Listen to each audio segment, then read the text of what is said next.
என்னை நன்றாக இறைவன் படைத்தனன் தன்னை நன்றாக தமிழ் செய்யுமாறே.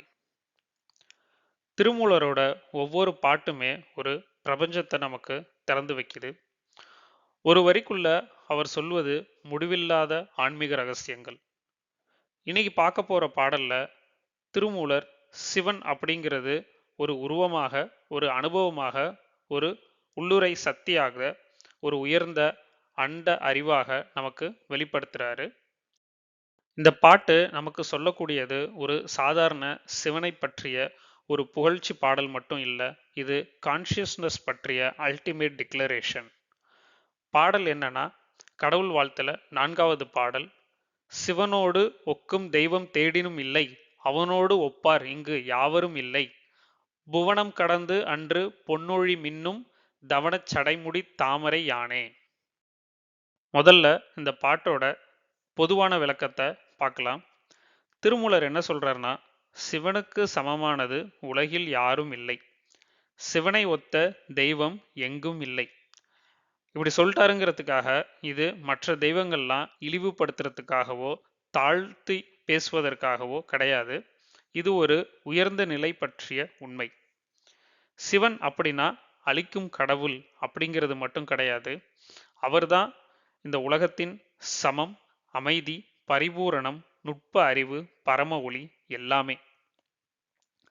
உலகை உருவாக்குற பிரம்மா இருந்தாலும், உலகை பராமரிக்கிற விஷ்ணு இருந்தாலும், எல்லா உயிர்களுக்கும் உள்ளேயும் இருக்கக்கூடிய பரம ஒளியா இருக்கக்கூடியது இந்த சிவம்தான். அதுதான் திருமூலர் சொல்றது, அவனோடு ஒப்பார் யாவரும் இல்லை. அதோடு அவரு இன்னொரு ரகசியத்தையும் சொல்றாரு. புவனங்கள், அதாவது இந்த உலகங்கள் அனைத்தையும் தாண்டி நிற்கும் ஒன்று இருக்கிறது. எல்லா பரிணாமங்களுக்கும் எல்லா திசைகளுக்கும் அப்பால் இருக்கும் ஒரு பொன்னொழி அது. அந்த பொன்னொழி அவரோட சடைவிலே விளங்குகிறது. அதன் சின்னம் என்னன்னா கங்கையை தாங்கிய சிவன்.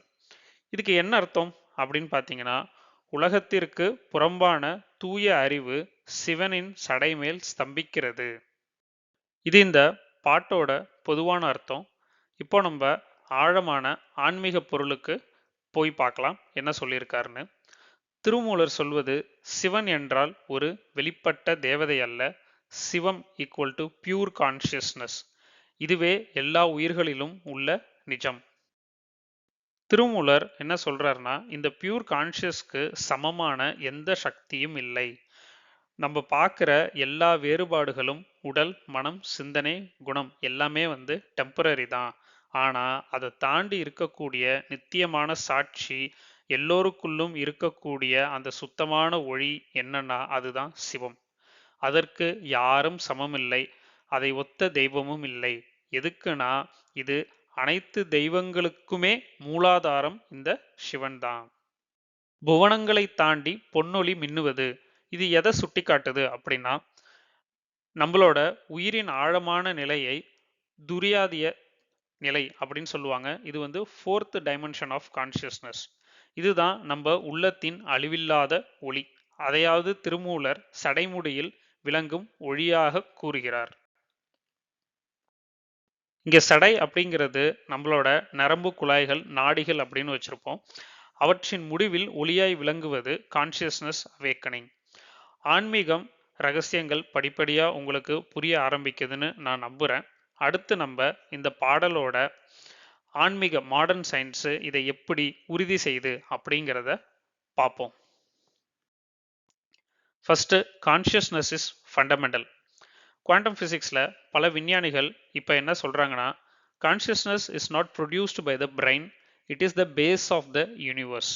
இந்த உண்மையை திருமூலர் சிவனுக்கு ஒப்பில்லை அப்படிங்கிற பாட்டில் ஏற்கனவே நமக்கு சொல்லிட்டாரு.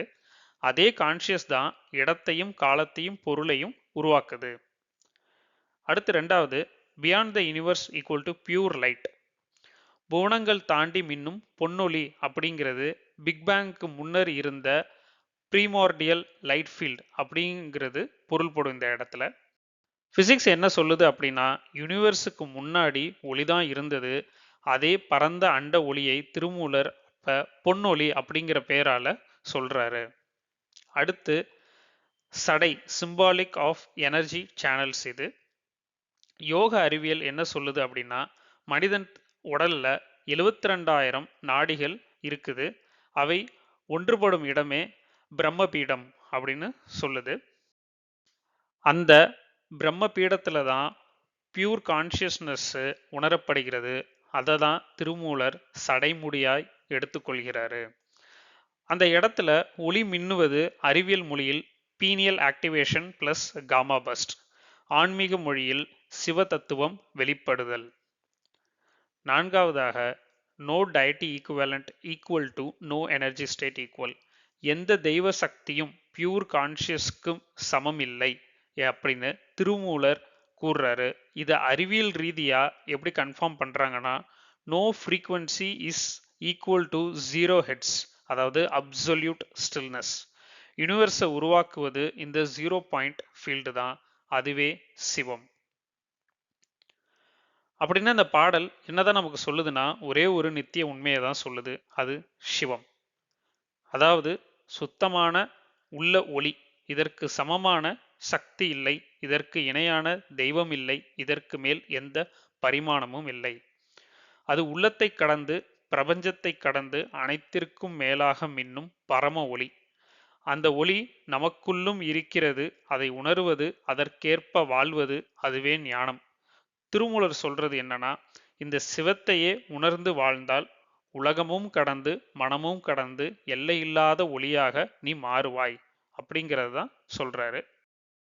இந்த வீடியோ உங்களுக்கு பிடிச்சிருந்துச்சுன்னா லைக் பண்ணுங்க, உங்களோட கருத்துக்களை கமெண்ட்ல சொல்லுங்க, மறக்காம சேனலை சப்ஸ்கிரைப் பண்ணுங்க. அடுத்த வீடியோவில் சந்திப்போம். நன்றி, வணக்கம்.